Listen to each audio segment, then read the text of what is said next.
One little drop of needing to be liked can completely contaminate the kindness.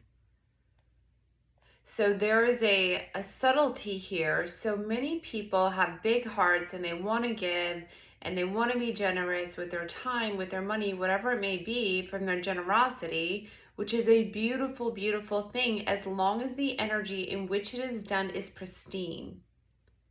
Here's where it gets messy, is if we do something with the intention, even if it's a small thread, or the desire to be seen, to be acknowledged, to be liked, to be appreciated. If I'm doing something because I want someone to see how good I am, how brilliant I am, how kind I am, how loving I am, that contaminates the water. So it's really interesting for me. I love surprising my clients. I love over delivering to my clients. I love that.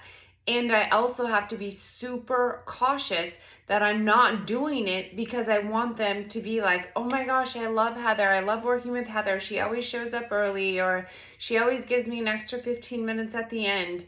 And so if I pause and I have to catch myself and be like, am I doing this because it just feels so good and so expansive?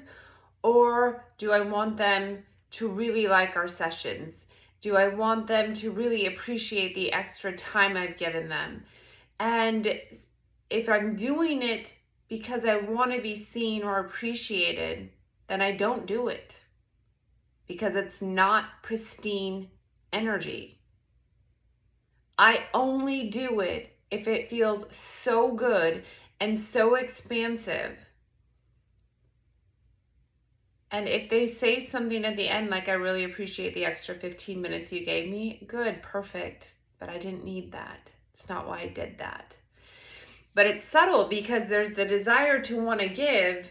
But if it has this, ooh, I really want to be seen for what I did, that's where it gets messy. And then it turns into pressure. So then I would start to put pressure on myself that, oh, I always have to overgive. I always have to show up early. I always have to do these things. And we create this cycle for us of this pressure to perform. And so now our people pleasing, our goodness turns into something that isn't pure. So the next time your big heart wants to give, check yourself, make sure you're doing it in pristine energy. If you're not, don't do it.